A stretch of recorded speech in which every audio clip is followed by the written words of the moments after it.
We didn't have disc brakes back then, so this is all we had, kind of like carburetors. Ugh. Anyway, hey guys, welcome back. Steve here with 6 Star Automotive. This is going to be episode 4 of my brake series. Before we get started, like, subscribe, and join me as we talk about drum brakes.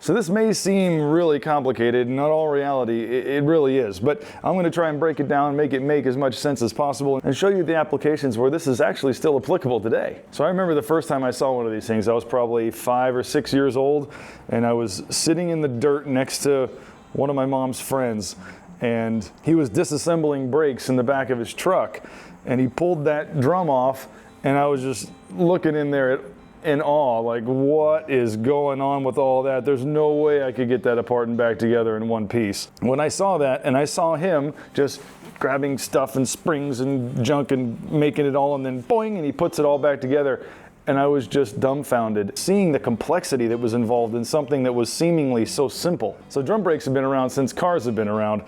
They were really the first design that we had to stop the vehicles, and they did the job. I mean, they did the job. They're a lot more complicated, they're a lot more finicky, they take a lot more adjustment, and they can have a lot more problems than disc brakes, but we didn't have disc brakes back then.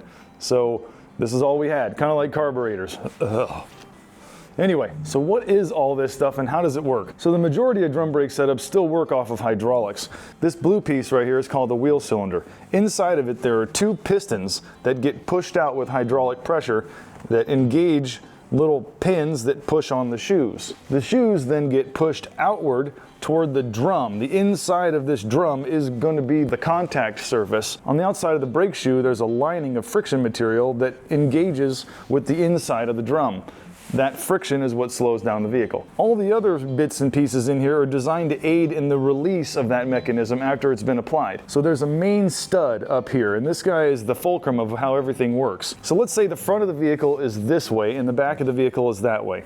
As the force is applied to the shoes and they expand, the drum is going to be turning this way, so it's going to grab this shoe first. That shoe is going to push down because of the rotation of the drum, which is going to go through the adjuster and into the back shoe. The back shoe is going to then push out and up, and it's going to hit that main pivot pin. And that's where that force is going to be applied. It's going to go out, back, up, and it does that kind of all in one motion, like this. And then the back shoe takes the majority of the braking, which is why if you do have 2 shoes and one of them is thicker than the other, the thicker shoe is always going to be in the back. Not all of them have a thicker shoe, but if it is, then it needs to be in the back. These 2 red springs are there to aid in pushing those pistons back in and pulling the shoes back. There's nothing inside of the wheel cylinder that allows it to retract. It's just out, and then the springs push it back in. If those 2 springs aren't there or they're broken, the shoes will not be able to retract, so they'll drag or they'll just kind of rattle around in there. This piece right here is a steel bar called the separator or equalizer bar. It's designed to keep those 2 shoes at the same distance from each other and keep them spread apart. It's basically like a referee keeping 2 people at even distances from each other, so that if that wasn't there, these shoes would just kind of twist and then they wouldn't really do their job very effectively. So this guy is very important. This little spring that's right here is designed to keep the separator bar from rattling, because you would drive you nuts if you're driving down the road and this bar is going all over the place. So this little spring is really important as well. These blue springs right here are attached to the retaining pins that come in from the backside of the backing plate, which is this black piece right here.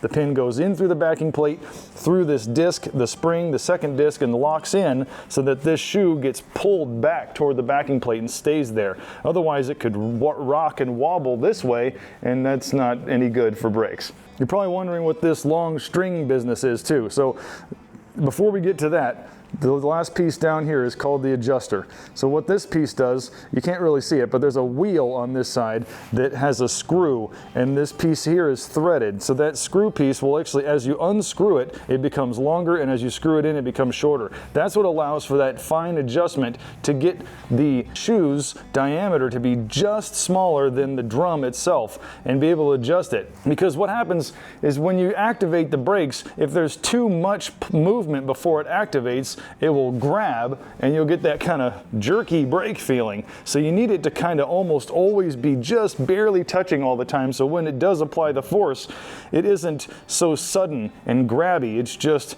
basically kind of rubbing all the time, and then it engages. And this guy is designed to make sure that that happens consistently. So with that said, this piece right here is called the self-adjuster.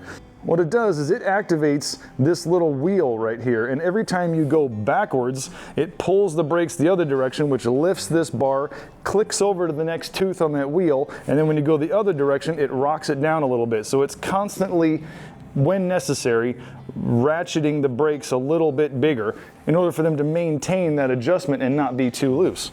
So most vehicles don't even have this kind of setup anymore. Really the only application that it still exists is in parking brakes. There's still a fair amount of vehicles out there that use a miniaturized version of this drum brake design inside of the brake rotor, and that's what's used as the parking brake. The trend though, since about 2015, has been to incorporate the parking brake into the caliper as an electronic unit. So rather than having all of this extra complexity buried behind the brakes that, as you can imagine, if they get rusty or if any of this stuff breaks, can rattle around and make a big giant mess, or up here get rusted, so you pull the parking brake once and then you let go and they're like, no, they stay out and your brakes are dragging and you're having problems.